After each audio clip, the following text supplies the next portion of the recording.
ಶುಕ್ರವಾರದವರೆಗೂ ತಪ್ಪೋದಿಲ್ವಾ ಬೆಂಗಳೂರಿಗೆ ಮಳೆಕಾಟ? ಮೆಗಾ ಸ್ಫೋಟಕ್ಕೆ ರಾಜ್ಯದ ಜನರ ಬದುಕು ಛಿದ್ರವಾಗಿದ್ದು ಹೇಗೆ? ಜ್ಞಾನವಾಪಿ ಸರ್ವೆ ಬಗ್ಗೆ ಸುಪ್ರೀಂ ಕೋರ್ಟ್ ಕೊಟ್ಟ ಆದೇಶ ಏನು? ಬೆಂಗಳೂರಲ್ಲಿ ರಣಭೀಕರ ಅಪಘಾತ ನಡೆದಿದ್ದು ಹೇಗೆ? ಶಿವಮೊಗ್ಗದಲ್ಲಿ ರಕ್ಕಸ ಮಳೆ ಏನೆಲ್ಲ ಅವಾಂತರ ಸೃಷ್ಟಿಸಿದೆ? ಹೊಂಡಕ್ಕೆ ಬಿದ್ದು ವ್ಯಕ್ತಿ ಸಾವಿಗೀಡಾಗಿದ್ದು ಎಲ್ಲಿ? ವಿಷ ಕುಡಿಯುವುದೊಂದೇ ಬಾಕಿ ಅಂತ ಸಚಿವ ಬಿಸಿ ಪಾಟೀಲ್ ಮುಂದೆ ಕಣ್ಣೀರು ಹಾಕಿದ್ದು ಯಾರು?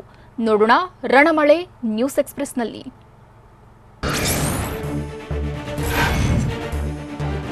ಶಿವಮೊಗ್ಗದಲ್ಲಿ ರಕ್ಕಸ ಮಳೆಯ ಅಬ್ಬರ ಮುಂದುವರೆದಿದ್ದು ವಿದ್ಯಾನಗರ ಬಡಾವಣೆಯ 13ನೇ ಕ್ರಾಸ್ ಸಂಪೂರ್ಣ ಮುಳುಗಡೆಯಾಗಿದೆ. ನೂರಾರು ಮನೆಗಳು ಮತ್ತು ಅಂಗಡಿಗಳು ಜಲಾವೃತವಾಗಿದ್ದು ಗೃಹ ಬಳಕೆ ಅಂಗಡಿಯಲ್ಲಿದ್ದ ವಸ್ತುಗಳೆಲ್ಲ ನೀರು ಪಾಲಾಗಿದೆ. ಜನರು ಬಡಾವಣೆಯ ನೆಲ ಅಂತಸ್ತಿನ ಬಹುತೇಕ ಮನೆಗಳನ್ನ ಖಾಲಿ ಮಾಡಿದ್ದು ಮೊದಲನೇ ಮಹಡಿಯಲ್ಲಿ ಮಾತ್ರ ವಾಸವಾಗಿದ್ದಾರೆ. ಅಲ್ಲದೆ ತುಂಗಾ ಚಾನೆಲ್ ಬಳಿ ಇರುವ ವೆಂಕಟೇಶ್ ನಗರ್ ಬಡಾವಣೆಯ ನೂರಾರು ಮನೆಗಳಿಗೆ ನೀರು ನುಗ್ಗಿದ್ದು ಮಳೆ ಹೊಡೆತಕ್ಕೆ ಬಡಾವಣೆ ನಿವಾಸಿಗಳೆಲ್ಲ ಕಂಗಾಲಾಗಿದ್ದಾರೆ.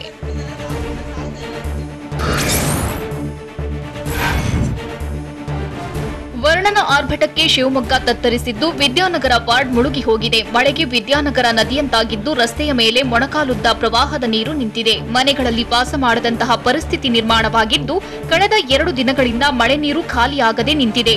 ಹೀಗಾಗಿ ಕೆಲಸಕ್ಕೂ ಹೋಗಲಾಗದೆ ನಿವಾಸಿಗಳು ಪರದಾಡ್ತಿದ್ದು ವಿದ್ಯುತ್ ಸಂಪರ್ಕ ಕಟ್ಟಾಗಿ ಕತ್ತಲಲ್ಲೇ ದಿನ ದೂಡಿದ್ದಾರೆ.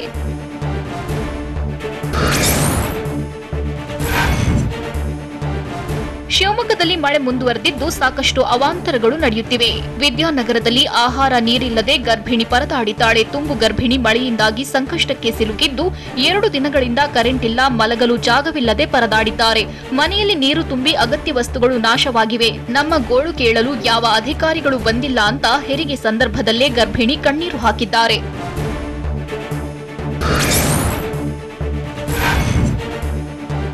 ಶಿವಮೊಗ್ಗದಲ್ಲಿ ಮಳೆಯಿಂದ ಅವಾಂತರಗಳ ಸುರಿಮಳೆಯೇ ನಡೆದಿದ್ದು ಚಿಕ್ಕೇರಿ ಕೆರೆ ಕೋಡಿ ಒಡೆದು ಭತ್ತದ ಬೆಳೆ ನೀರು ಪಾಲಾಗಿದೆ. ತಾಲೂಕಿನ ಚಿಕ್ಕೇರಿ ಕೆರೆ ಕೋಡಿ ಒಡೆದು ಘಟನೆ ನಡೆದಿದೆ. ನೂರಾರು ಎಕರೆಯಲ್ಲಿ ಬೆಳೆದಿದ್ದ ಭತ್ತದ ಬೆಳೆ ಸರ್ವನಾಶವಾಗಿದ್ದು ಅಪಾರ ಬೆಳೆ ಹಾನಿಯಿಂದ ಅನ್ನದಾತ ಸಂಕಷ್ಟಕ್ಕೆ ಸಿಲುಕಿದ್ದಾನೆ. ಬೆವರು ಹರಿಸಿ ಬೆಳೆದಿದ್ದ ಬೆಳೆ ಕಳೆದುಕೊಂಡು ರೈತರು ಕಣ್ಣೀರು ಹಾಕಿದ್ದು ಬೆಳೆ ಕೊಚ್ಚಿ ಹೋದ್ರೂ ಕೃಷಿ ಅಧಿಕಾರಿಗಳು ಡೋಂಟ್ ಕೇರ್ ಎಂದಿದ್ದಾರೆ.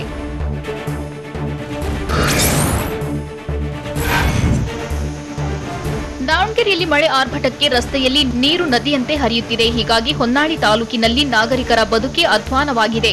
ಕೆಂಗಲಹಳ್ಳಿ ಮುಕ್ತೇನಹಳ್ಳಿ ನಡುವಿನ ಸಂಪರ್ಕ ಕಡಿತವಾಗಿದ್ದು ಪ್ರವಾಹದಂತೆ ಮಳೆ ನೀರು ಹರಿಯುತ್ತಿದ್ದು ಜನರು ಕಂಗಾಲಾಗಿದ್ದಾರೆ.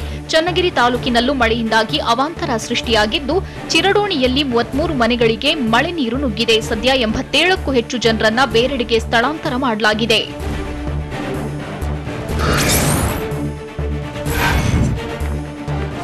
ದಾವಣಗೆರೆಯಲ್ಲಿ ಭಾರೀ ಮಳೆಯಿಂದ ಬೆಳೆ ಹಾನಿಯಾಗಿ ರೈತರು ಕಂಗಾಲಾಗಿದ್ದು ಪರಿಹಾರ ನೀಡುವಂತೆ ಸಚಿವ ಬಿಸಿ ಪಾಟೀಲ್ಗೆ ಮನವಿ ಮಾಡಿದ್ದಾರೆ. ನಾವು ವಿಷ ಕುಡಿಯುವ ಪರಿಸ್ಥಿತಿ ಇದೆ ಎಂದು ರೈತರು ಗೋಳಾಡಿದ್ದಾರೆ. ದಾವಣಗೆರೆ ಜಿಲ್ಲೆ ಹರಿಹರ ತಾಲೂಕಿನ ಭಾಸ್ಕರರಾವ್ ಕ್ಯಾಂಪ್ನಲ್ಲಿ 2 ಬೆಳೆ ನೀರು ಪಾಲಾಗಿದೆ. ವಿಷ ಕುಡಿಯುವುದೊಂದೇ ಬಾಕಿ ಅಂತ ಸಚಿವ ಬಿಸಿ ಪಾಟೀಲ್ ಮುಂದೆ ರೈತರು ಕಷ್ಟ ಹೇಳ್ಕೊಂಡ್ರು. ಈ ವೇಳೆ ನಾವಿರುವ ತನಕ ನೀವು ಯಾಕೆ ವಿಷ ಕುಡಿಯಬೇಕು ಎಂದು ರೈತರನ್ನ ಸಮಾಧಾನ ಮಾಡಿದ್ರು.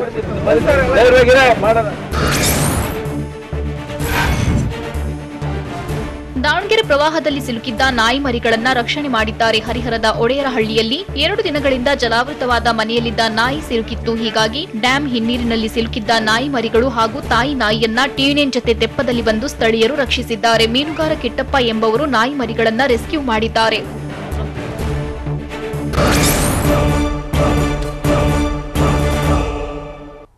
ರಾಜ್ಯದ ಎಷ್ಟು ಜಿಲ್ಲೆಗಳಿಗೆ ರೆಡ್ ಅಲರ್ಟ್ ಘೋಷಣೆ ಮಾಡಿದ್ದಾರೆ? ಬೆಂಗಳೂರಿನ ಮಳೆಹಾನಿ ಪ್ರದೇಶಕ್ಕೆ ಭೇಟಿ ನೀಡಿದ್ದ ಸಿಎಂ ಹೇಳಿದ್ದೇನು? ಅಧಿಕಾರಿಗೆ ಸಚಿವ ನಾರಾಯಣಗೌಡ ತರಾಟೆಗೆ ತೆಗೆದುಕೊಂಡಿದ್ದು ಯಾಕೆ? ನೋಡೋಣ ವರುಣಾಘಾತ ನ್ಯೂಸ್ ಎಕ್ಸ್‌ಪ್ರೆಸ್‌ನಲ್ಲಿ.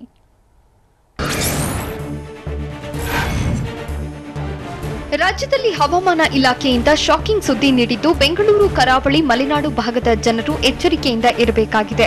ರಾಜ್ಯದಲ್ಲಿ ಕರಾವಳಿ ಭಾಗದಲ್ಲಿ ಇನ್ನು 5 ದಿನ ಮಳೆಯಾಗುವ ಸಾಧ್ಯತೆ ಇದೆ. ಈ ಬಗ್ಗೆ ಹವಾಮಾನ ಇಲಾಖೆ ಮಾಹಿತಿ ನೀಡಿದೆ. ಉತ್ತರ ಕನ್ನಡ, ದಕ್ಷಿಣ ಕನ್ನಡ, ದಾವಣಗೆರೆ, ಚಿಕ್ಕಮಗಳೂರು, ಉಡುಪಿ, ಶಿವಮೊಗ್ಗ ಜಿಲ್ಲೆಗಳಲ್ಲಿ ರೆಡ್ ಅಲರ್ಟ್ ಘೋಷಣೆ ಮಾಡಿದ್ದು ಹಾಸನ, ಕೊಡಗು ಜಿಲ್ಲೆಗಳಲ್ಲಿ ಆರೆಂಜ್ ಅಲರ್ಟ್ ನೀಡಿದ್ದಾರೆ. ಒಟ್ಟು 16 ಜಿಲ್ಲೆಗಳಲ್ಲಿ ಯೆಲ್ಲೋ ಅಲರ್ಟ್ ಘೋಷಿಸಿದ್ದಾರೆ.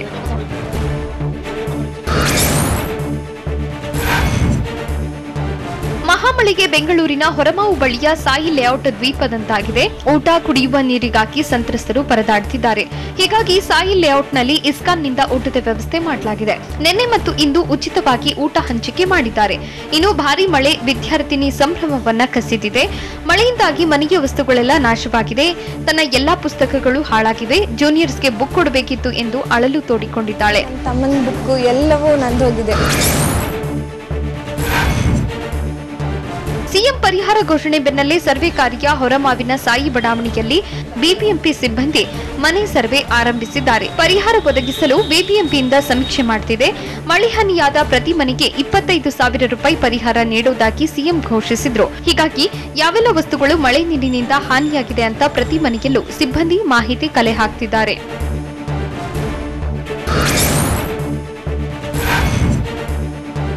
ಬೆಂಗಳೂರಿನಲ್ಲಿ ಒಂದೊಂದು ಝೋನ್ಗೂ ಟಾಸ್ಕ್ ಫೋರ್ಸ್ ಮಾಡ್ತೀವಿ ಅಂತ ಮಳೆ ಪೀಡಿತ ಪ್ರದೇಶ ವೀಕ್ಷಣೆ ಮಾಡಿದ ಬಳಿಕ ಮುಖ್ಯಮಂತ್ರಿ ಬಸವರಾಜ ಬೊಮ್ಮಾಯಿ ಹೇಳಿದ್ರು. 8 ಝೋನ್ಗಳಿಗೆ 8 ಸಚಿವರನ್ನ ನೇಮಕ ಮಾಡ್ತೇವೆ. ಪ್ರತಿ ಝೋನ್ನಲ್ಲೂ ಸಚಿವರು ನೇತೃತ್ವ ವಹಿಸುತ್ತಾರೆ. ಸಚಿವರು, ಶಾಸಕರು, ಸಂಸದರು, ಇಂಜಿನಿಯರ್ಗಳು ಟಾಸ್ಕ್ ಫೋರ್ಸ್ನಲ್ಲಿ ಇರ್ತಾರೆ ಎಂದು ಸಿಎಂ ಮಾಹಿತಿ ನೀಡಿದ್ರು. ಅಲ್ಲದೆ ವಲಯಗಳ ಅಭಿವೃದ್ಧಿ ಜೊತೆಗೆ ಮಳೆ ಬಂದಾಗ ನಿರ್ವಹಣೆಯನ್ನು ಮಾಡ್ತಾರೆ ಅಂತ ತಿಳಿಸಿದ್ರು.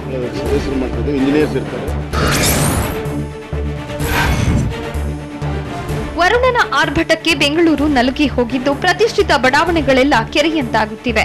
ಹೀಗಾಗಿ ಕೆರೆ ಜಾಗಗಳಲ್ಲಿ ಬೇಡಿಕೆ ವಸತಿ ನಿರ್ಮಾಣಕ್ಕೆ ಬೇಡಿಕೆ ನೋಟಿಫಿಕೇಶನ್ ರದ್ದು ಮಾಡಿದ್ದೇವೆ ಅಂತ ಮುಖ್ಯಮಂತ್ರಿ ಬಸವರಾಜ ಬೊಮ್ಮಾಯಿ ತಿಳಿಸಿದ್ದಾರೆ. 2007-8ರಲ್ಲಿ ನಡೆದ ಟೈಪೋಗ್ರಫಿ ಎಂದು ಹೇಳಿದ್ರು. ಯಾವುದೇ ಕೆರೆಯಲ್ಲಿ ಕಟ್ಟಡ ನಿರ್ಮಿಸಲು ಅನುಮತಿ ನೀಡಬಾರದು. ಹಾಗಾಗಿ ಅಧಿಸೂಚನೆ ರದ್ದುಗೊಳಿಸಿದ್ದೇನೆ ಎಂದು ಸಿಎಂ ತಿಳಿಸಿದ್ರು.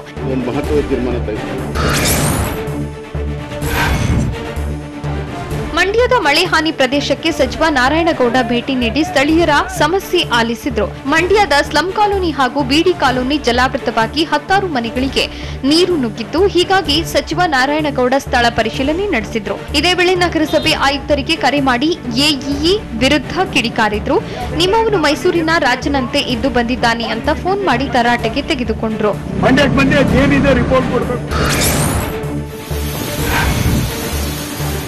ಬಾಗಲಕೋಟೆ ಜಿಲ್ಲೆಯಲ್ಲಿ 3 ದಿನಗಳಿಂದ ನಿರಂತರವಾಗಿ ಮಳೆ ಸುರಿಯುತ್ತಿದ್ದು ಮುಧೋಳದ ಯಡಹಳ್ಳಿ ಬಳಿ ಹಳ್ಳ ತುಂಬಿ ಹರಿಯುತ್ತಿದೆ. ಹೀಗಾಗಿ ನಿರ್ಮಾಣ ಹಂತದಲ್ಲಿರುವ ಸೇತುವೆ ಸಂಪೂರ್ಣ ಜಲಾವೃತವಾಗಿದೆ. ಇದರಿಂದಾಗಿ ವಾಹನ ಸವಾರರು ಪರದಾಡ್ತಾ ಇದ್ದು ಪರ್ಯಾಯ ಮಾರ್ಗದಲ್ಲಿ ಸಂಚಾರ ಮಾಡುತ್ತಿದ್ದಾರೆ. ಮತ್ತೊಂದೆಡೆ ಕೆಡಿ ಜಂಬಗಿ ಗ್ರಾಮದಲ್ಲಿ ಹಲವು ಮಣ್ಣಿನ ಮನೆಗಳು ಸೋರುತ್ತಿದ್ದು ಕುಸಿದು ಬೀಳುವ ಆತಂಕ ಎದುರಾಗಿದೆ.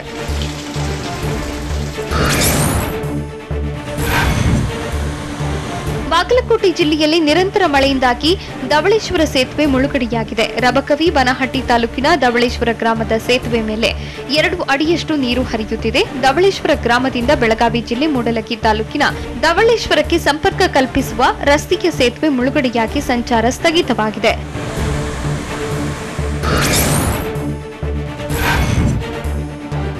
ಬಾಗಲಕೋಟೆಯಲ್ಲಿ ಮಳೆ ಹೊಡೆತಕ್ಕೆ ರೈತರು ಕಂಗಾಲಾಗಿದ್ದಾರೆ. ಮಹಾಮಳೆಗೆ ತೋಟಗಾರಿಕೆ ಬೆಳೆ ಸಂಪೂರ್ಣ ನಾಶವಾಗಿದ್ದು 8 ಎಕರೆ ಪ್ರದೇಶದಲ್ಲಿ ಬೆಳೆದಿದ್ದ ದ್ರಾಕ್ಷಿ ಬೆಳೆ ನೀರಿನಲ್ಲಿ ಕೊಳೆಯುತ್ತಿದೆ. ರೈತ ಅಲ್ತಾಫ್ ಎಕರೆಗೆ 3 ಲಕ್ಷದಂತೆ 8 ಎಕರೆಗೆ 21 ಲಕ್ಷ ರೂಪಾಯಿ ಖರ್ಚು ಮಾಡಿದ್ದಾರೆ. ಆ ಹಣವೆಲ್ಲ ವ್ಯರ್ಥವಾಗಿದೆ. ರಣಮಳೆಯಿಂದ ದಾಳಿಂಬೆ ಬೆಳೆಗೂ ರೋಗ ತಟ್ಟಿದ್ದು ಬೆವರು ಹರಿಸಿ ಬೆಳೆದಿದ್ದ ಬೆಳೆ ಕಳೆದುಕೊಂಡು ರೈತರು ಕಣ್ಣೀರು ಹಾಕ್ತಿದ್ದಾರೆ.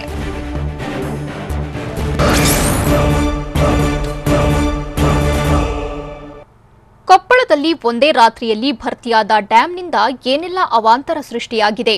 ನೀರು ಪಾಲಾದ ಭತ್ತ ನೋಡಿ ಮಹಿಳೆ ಕೋಲಾಟ ಹೇಗಿತ್ತು? ಬಸ್ನಲ್ಲೂ ಕೊಡೆ ಹಿಡಿದು ಪ್ರಯಾಣಿಸಿದ್ದು ಎಲ್ಲಿ? ನೋಡೋಣ ಮಹಾಮಳೆ ನ್ಯೂಸ್ ಎಕ್ಸ್‌ಪ್ರೆಸ್‌ನಲ್ಲಿ.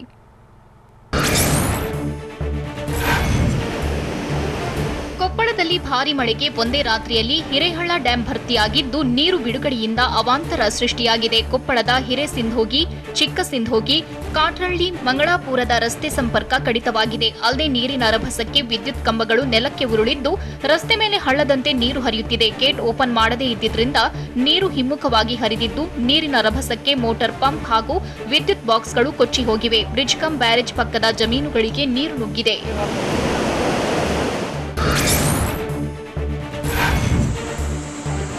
ನಿರಂತರ ಮಳೆಯಿಂದ ಉತ್ತರ ಕನ್ನಡ ಜಿಲ್ಲೆಯ ಜನತೆ ಕಂಗೆಟ್ಟು ಹೋಗಿದ್ದಾರೆ. ಸತತ ಮಳೆಯಿಂದ ಗಂಗಾವಳಿ ನದಿಗೆ ಅಡ್ಡಲಾಗಿ ಅಂಕೋಲ ತಾಲೂಕಿನ ಗುಳ್ಳಾಪುರ ಮತ್ತು ಡೊಂಗ್ರಿ ಗ್ರಾಮಗಳನ್ನು ಸಂಪರ್ಕಿಸುವ ಸೇತುವೆ ಮುಳುಗಡೆಯಾಗಿದೆ. ಇದರಿಂದಾಗಿ 2 ಗ್ರಾಮಗಳ ನಡುವಿನ ಸಂಪರ್ಕ ಕಡಿತವಾಗಿದೆ. ನಿರಂತರ ಮಳೆಯಿಂದ ಜನಜೀವನ ಅಸ್ತವ್ಯಸ್ತವಾಗಿದೆ.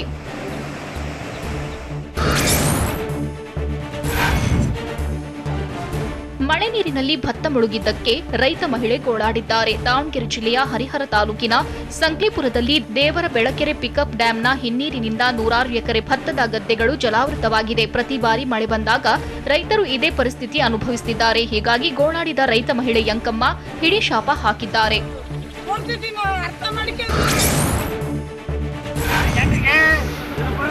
ಮಳೆಹಾನಿ ಪ್ರದೇಶಗಳಿಗೆ ಸಿಎಂ ರಾಜಕೀಯ ಕಾರ್ಯದರ್ಶಿ ಎಂಪಿ ರೇಣುಕಾಚಾರ್ಯ ಭೇಟಿ ನೀಡಿ ಪರಿಶೀಲನೆ ನಡೆಸಿದ್ರು. ದಾವಣಗೆರೆ ಜಿಲ್ಲೆಯ ಹೊನ್ನಾಳಿ ತಾಲೂಕಿನ ಕುಂದೂರ ಗ್ರಾಮದಲ್ಲಿ ಶಾಸಕ ರೇಣುಕಾಚಾರ್ಯ ಮಳೆಹಾನಿ ಬೆಳೆಹಾನಿ ವೀಕ್ಷಿಸಿದ್ರು. ಅಲ್ಲದೆ ಅಧಿಕಾರಿಗಳಿಂದ ಮಾಹಿತಿ ಸಂಗ್ರಹಿಸಿದ್ರು. ಬಳಿಕ ಸಂತ್ರಸ್ತರಿಗೆ ಸರ್ಕಾರದಿಂದ ಸೂಕ್ತ ಪರಿಹಾರ ಕೊಡಿಸುವುದಾಗಿ ಭರವಸೆ ನೀಡಿದ್ರು.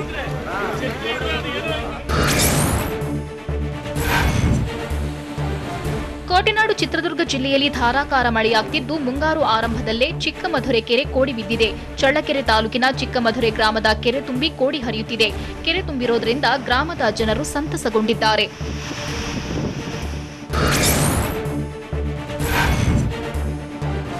ಚಿತ್ರದುರ್ಗದಲ್ಲಿ ಧಾರಾಕಾರ ಮಳೆಗೆ ಮಲ್ಲಾಪುರ ಬಳಿ 10 ಎಕರೆ ಜಮೀನು ಮುಳುಗಡೆಯಾಗಿದೆ. ಅಡಕೆ, ತೆಂಗಿನ ತೋಟಗಳು ಸಂಪೂರ್ಣ ಜಲಮಯವಾಗಿದ್ದು ಮಲ್ಲಾಪುರ ಗ್ರಾಮದ ಕೆರೆ ನೀರು ನುಗ್ಗಿ ಅನಾಹುತ ಸಂಭವಿಸಿದೆ. ಕೆರೆ ಒತ್ತುವರಿ, ರಾಜಕಾಲುವೆ ಒತ್ತುವರಿ ಹಿನ್ನೆಲೆ ಜಮೀನಿಗೆ ನೀರು ನುಗ್ಗಿದ್ದು ಅಧಿಕಾರಿಗಳ ಬೇಜವಾಬ್ದಾರಿ ವಿರುದ್ಧ ರೈತರು ಆಕ್ರೋಶ ಹೊರಹಾಕಿದ್ದಾರೆ.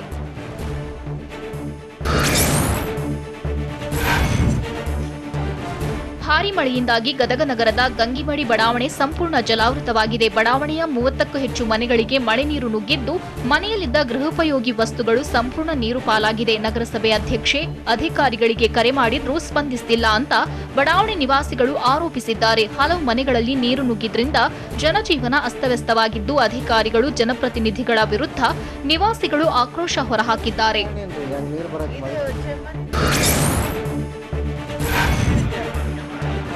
ಗದಗ ಜಿಲ್ಲೆಯಲ್ಲಿ ಮಳೆ ಆರ್ಭಟ ಮುಂದುವರೆದಿದ್ದು ದೊಡ್ಡೂರ ಹಳ್ಳ ಉಕ್ಕಿ ಹರಿಯುತ್ತಿದೆ. ಗದಗ ಜಿಲ್ಲೆಯ ಲಕ್ಷ್ಮೇಶ್ವರ ತಾಲೂಕಿನ ದೊಡ್ಡೂರ ಗ್ರಾಮದ ಬಳಿಯ ಹಳ್ಳ ತುಂಬಿದ್ದು ಸೇತುವೆ ಮುಳುಗಡೆಯಾಗಿದೆ. ಹೀಗಾಗಿ ಲಕ್ಷ್ಮೇಶ್ವರ, ದೊಡ್ಡೂರ, ಸೂರಣಗಿ ಸೇರಿ ಹಲವು ಗ್ರಾಮಗಳ ಸಂಪರ್ಕ ಕಡಿತವಾಗಿದೆ.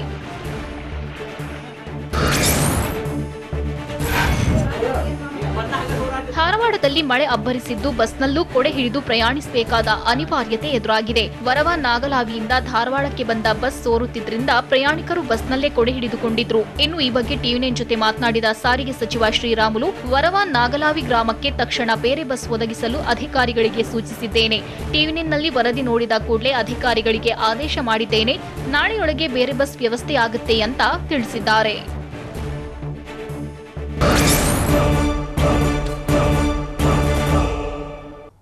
ಹುಬ್ಬಳ್ಳಿ ಧಾರವಾಡದಲ್ಲಿ ಹೇಗಿದೆ ಮಳೆ ಆರ್ಭಟ? ತುಂಬಿ ಹರಿಯುತ್ತಿರೋ ಹಳ್ಳದಿಂದ ಎಲ್ಲೆಲ್ಲಿ ಸಂಚಾರ ಸ್ಥಗಿತವಾಗಿದೆ.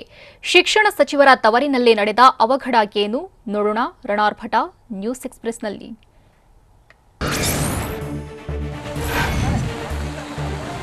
ಮಹಾಮಳೆಗೆ ನದಿ ಹಳ್ಳ ಕೊಳ್ಳಗಳೆಲ್ಲ ತುಂಬಿ ಹರಿತಾ ಇದ್ದು ಸೇತುವೆ ಮುಳುಗಡೆಯಾಗಿ ಮುಂಡರಗಿ ಮತ್ತು ಬನ್ನಿಕೊಪ್ಪ ಗ್ರಾಮದ ಸಂಪರ್ಕ ಕಡಿತವಾಗಿದೆ. ಗದಗ ಜಿಲ್ಲೆ ಶಿರಹಟ್ಟಿ ತಾಲೂಕಿನ ಬನ್ನಿಕೊಪ್ಪ ಗ್ರಾಮದಿಂದ ಮುಂಡರಗಿ ಪಟ್ಟಣಕ್ಕೆ ಹೋಗುವ ಮಾರ್ಗ ಬಂದ್ ಮಾಡಲಾಗಿದೆ.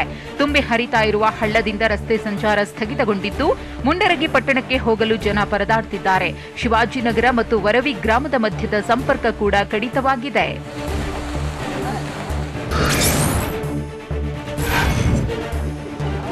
ಹುಬ್ಬಳ್ಳಿ ಧಾರವಾಡದಲ್ಲಿ ಮಳೆ ಆರ್ಭಟ ಮುಂದುವರೆದಿದೆ. ಧಾರವಾಡ ನಗರದ ಕಂಠಿಗಲ್ಲಿಗೆ ಮಳೆ ನೀರು ನುಗ್ಗಿದ್ದು ಸ್ಥಳೀಯರು ಪರದಾಡುತ್ತಿದ್ದಾರೆ. ಬಡಾವಣೆಯಲ್ಲಿ ಸುಮಾರು 2.5 ಅಡಿಯಷ್ಟು ನೀರು ನಿಂತಿದ್ದು ಜನ ಸಂಕಷ್ಟಕ್ಕೆ ಸಿಲುಕಿದ್ದಾರೆ. ಇನ್ನು ಹುಬ್ಬಳ್ಳಿಯ ವಿದ್ಯಾನಗರದಲ್ಲಿ ನಿರಂತರ ಮಳೆಯಿಂದ ಮನೆಗಳಿಗೆ ನೀರು ನುಗ್ಗಿದೆ. ಹೀಗಾಗಿ ರಾತ್ರಿ ಇಡೀ ಮನೆಗೆ ನುಗ್ಗಿದ್ದ ನೀರನ್ನ ಸ್ಥಳೀಯರು ಹೊರಹಾಕಿದ್ದಾರೆ.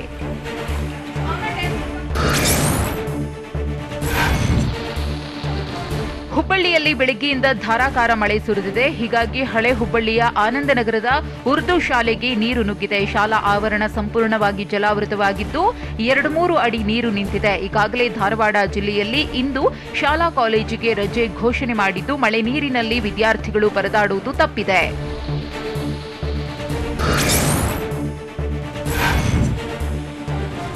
ಧಾರವಾಡ ಜಿಲ್ಲೆಯಲ್ಲಿ ಮಳೆ ಅಬ್ಬರ ಹೆಚ್ಚಾಗಿದ್ದು ಪ್ರತಿ ತಾಲೂಕಿಗೂ ಓರ್ವ ನೋಡಲ್ ಅಧಿಕಾರಿಯನ್ನ ನೇಮಕ ಮಾಡಲಾಗಿದೆ. ಧಾರವಾಡ ಜಿಲ್ಲಾಧಿಕಾರಿ ಗುರುದತ್ತ ಹೆಗಡೆ ನೋಡಲ್ ಅಧಿಕಾರಿಗಳನ್ನ ನೇಮಿಸಿದ್ದಾರೆ. ಮಳೆ ಹಾನಿ ಕುರಿತು ನಿಗಾ ವಹಿಸುವಂತೆ ಜಿಲ್ಲಾಧಿಕಾರಿ ಸೂಚಿಸಿದ್ದಾರೆ.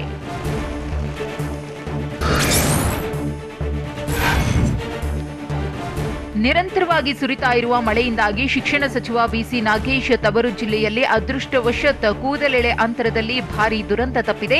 ಗುಬ್ಬಿ ತಾಲೂಕಿನ ನೇರಳೆಕೆರೆ ಗ್ರಾಮದಲ್ಲಿ ಮಳೆಯ ರಭಸಕ್ಕೆ ಸರ್ಕಾರಿ ಶಾಲೆಯ ಮೇಲ್ಛಾವಣಿ ಕುಸಿದು ಬಿದ್ದಿದೆ. ಕಳೆದ 3 ದಿನಗಳಿಂದ ಜಿಲ್ಲೆಯಲ್ಲಿ ಧಾರಾಕಾರ ಮಳೆ ಸುರಿದಿದ್ದು ನಿನ್ನೆ ಸಂಜೆ ಶಾಲೆಯ ಮೇಲ್ಛಾವಣಿ ಕುಸಿದಿದೆ. ಆಗಷ್ಟೇ ಶಾಲೆಯಿಂದ ಮಕ್ಕಳು ಹೊರಹೋಗಿದ್ದರಿಂದ ದೊಡ್ಡ ಅನಾಹುತ ತಪ್ಪಿದೆ. 50 ವರ್ಷಗಳ ಇತಿಹಾಸವನ್ನ ಹೊಂದಿರುವ ಶಾಲೆಯ ಅವ್ಯವಸ್ಥೆಗೆ ಗ್ರಾಮಸ್ಥರು ಆಕ್ರೋಶ ಹೊರಹಾಕಿದ್ದು ಮಕ್ಕಳನ್ನ ಶಾಲೆಗೆ ಕಳುಹಿಸಲು ಹಿಂದೇಟು ಹಾಕಿದ್ದಾರೆ.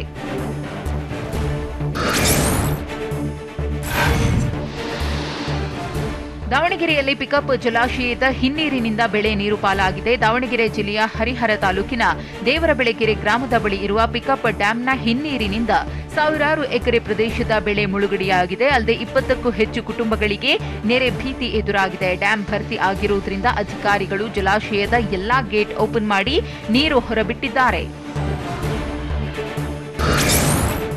ಬೆಂಗಳೂರಿನಲ್ಲಿ ಘನಘೋರ ಅಪಘಾತ ನಡೆದಿದ್ದು ಹೇಗೆ? ಶೂಟಿಂಗ್ ಮುಗಿಸಿಕೊಂಡು ಬರ್ತಿದ್ದ ಅಸಿಸ್ಟೆಂಟ್ ಡೈರೆಕ್ಟರ್ ಪಾದಾಚಾರಿಗಳಿಗೆ ಗುದ್ದಿದ್ದು ಯಾಕೆ? ಜ್ಞಾನವಾಪಿ ಮಸೀದಿ ಸರ್ವೆ ಬಗ್ಗೆ ಸುಪ್ರೀಂ ಕೋರ್ಟ್ ಕೊಟ್ಟ ಆದೇಶ ಏನು? ನೋಡೋಣ ಸಮಗ್ರ ನ್ಯೂಸ್ ಎಕ್ಸ್‌ಪ್ರೆಸ್‌ನಲ್ಲಿ.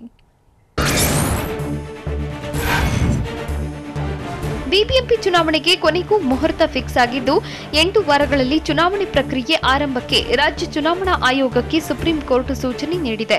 8 ವಾರಗಳಲ್ಲಿ ವಾರ್ಡ್ ಪುನರ್ ವಿಂಗಡಣೆ ಮಾಡುವಂತೆ ಹಾಗೂ ಮೀಸಲಾತಿ ನಿಗದಿಪಡಿಸಲು ರಾಜ್ಯ ಸರ್ಕಾರಕ್ಕೆ ಸುಪ್ರೀಂ ಕೋರ್ಟ್ ನಿರ್ದೇಶನ ನೀಡಿದೆ.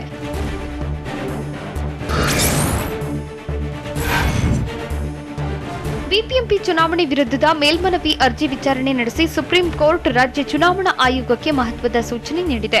ವಾರ್ಡ್ ಪುನರ್ ವಿಂಗಡಣೆ ಮೀಸಲಾತಿಗಾಗಿ ರಾಜ್ಯ ಸರ್ಕಾರ 8 ವಾರಗಳ ಕಾಲಾವಕಾಶ ಕೋರಿತ್ತು. ಹೀಗಾಗಿ ರಾಜ್ಯ ಸರ್ಕಾರದ ಹೇಳಿಕೆ ದಾಖಲಿಸಿಕೊಂಡ ಸುಪ್ರೀಂ ಕೋರ್ಟ್ ಸರ್ಕಾರದ ಪ್ರಕ್ರಿಯೆ ಮುಗಿಸಿದ ವಾರದ ಬಳಿಕ ಚುನಾವಣೆ ಪ್ರಕ್ರಿಯೆ ಆರಂಭಿಸಿ ಎಂದು ರಾಜ್ಯ ಚುನಾವಣಾ ಆಯೋಗಕ್ಕೆ ನಿರ್ದೇಶನ ನೀಡಿದೆ. 2.5 ತಿಂಗಳ ಬಳಿಕ ಬಿಬಿಎಂಪಿ ಚುನಾವಣೆ ನಡೆಯುವ ಸಾಧ್ಯತೆ ಇದೆ.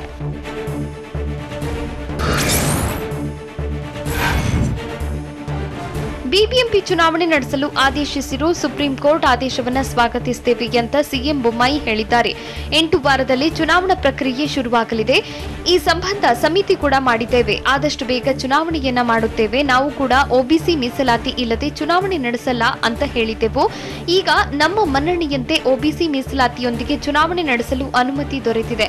ನಾವು ಚುನಾವಣೆಗೆ ಸಿದ್ಧರಿದ್ದೇವೆ ಎಂದು ಸಿಎಂ ತಿಳಿಸಿದ್ದಾರೆ.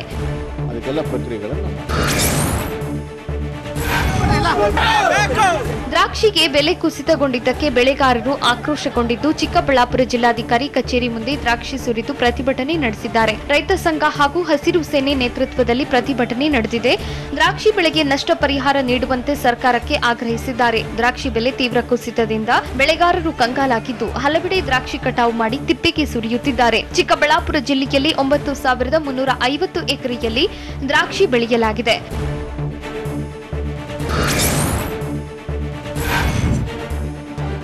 ಮಾಜಿ ಪ್ರಧಾನಿ ದೇವೇಗೌಡರ ಹುಟ್ಟುಹಬ್ಬದ ಪ್ರಯುಕ್ತ ಬೆಂಗಳೂರಿನ ಹನುಮಂತನಗರದ ಅಪ್ಪಾಜಿ ಕ್ಯಾಂಟೀನ್ನಲ್ಲಿ ₹1 ಊಟ ಮತ್ತು ತಿಂಡಿ ವ್ಯವಸ್ಥೆ ಮಾಡಲಾಗಿತ್ತು. ನಿಖಿಲ್ ಕುಮಾರಸ್ವಾಮಿ ಮತ್ತು ಶರವಣ ಗ್ರಾಹಕರಿಗೆ ಟೋಕನ್ ವಿತರಿಸಿ ಊಟ ಬಡಿಸಿ ಎಚ್ಡಿಡಿ ಹುಟ್ಟುಹಬ್ಬವನ್ನ ಅರ್ಥಪೂರ್ಣವಾಗಿ ಆಚರಿಸಿದ್ರು. ಇದೇ ವೇಳೆ ಮಾತನಾಡಿದ ನಿಖಿಲ್ ಕುಮಾರಸ್ವಾಮಿ, ಶರವಣ ಅವರ ಹಸಿವು ನೀಗಿಸೋ ಕೆಲಸಕ್ಕೆ ಶ್ಲಾಘನೀಯ. ಮುಂದೆ ಅವರಿಗೆ ಇನ್ನಷ್ಟು ಸೇವೆ ಮಾಡುವ ಶಕ್ತಿ ಆ ಭಗವಂತ ಕೊಡಲಿ ಎಂದು ಹೇಳಿದ್ರು. ಬಳಿಕ ಮಾತನಾಡಿದ ಶರವಣ, ಅನ್ನದಾನಕ್ಕಿಂತ ಶ್ರೇಷ್ಠವಾದ ದಾನ ಬೇರೊಂದಿಲ್ಲ. ನನ್ನ ಕೊನೆ ಉಸಿರು ಇರುವವರೆಗೂ ಬಡವರಿಗಾಗಿ ಅಪ್ಪಾಜಿ ಹೆಸರಿನಲ್ಲಿ ಹಸಿವು ನೀಗಿಸುವ ಕೆಲಸ ಮಾಡುವುದಾಗಿ ಹೇಳಿದ್ರು. ಅವರಿಗೆಲ್ಲ ಕೂಡ ಅನುಕೂಲ ಆಗುತ್ತೆ ಅಂತ ಹೇಳಿದ್ರು. ಜ್ಞಾನವಾಪಿ ಮಸೀದಿ ಪ್ರಕರಣವನ್ನ ಜಿಲ್ಲಾ ಕೋರ್ಟ್ಗೆ ಸುಪ್ರೀಂ ಕೋರ್ಟ್ ವರ್ಗಾವಣೆ ಮಾಡಿದ್ದು ವಾರಣಾಸಿ ಜಿಲ್ಲಾ ನ್ಯಾಯಾಧೀಶರು ವಿಚಾರಣೆ ನಡೆಸಲಿ ಅಂತ ಹೇಳಿದೆ. ಅಲ್ಲದೆ ಮಸೀದಿ ಸರ್ವೆಗೆ ತಡೆ ನೀಡಲು ಸುಪ್ರೀಂ ಕೋರ್ಟ್ ನಿರಾಕರಿಸಿದೆ. ಪ್ರಕರಣವನ್ನ ಸಿವಿಲ್ ನ್ಯಾಯಾಲಯದಿಂದ ಜಿಲ್ಲಾ ಕೋರ್ಟ್ಗೆ ವರ್ಗಾಯಿಸಿ ಮೇ 17ರ ಆದೇಶ ಮುಂದಿನ 8 ವಾರಗಳವರೆಗೆ ವಿಸ್ತರಣೆ ಮಾಡಿದೆ. ಶಿವಲಿಂಗ ಪತ್ತೆಯಾದ ಸ್ಥಳದಲ್ಲಿ ರಕ್ಷಣೆ ಒದಗಿಸಿ ನಮಾಜ್ಗೆ ಅವಕಾಶ ನೀಡಿ ಮೇ 17ರಂದು ಸುಪ್ರೀಂ ಕೋರ್ಟ್ ಆದೇಶ ಹೊರಡಿಸಿತ್ತು.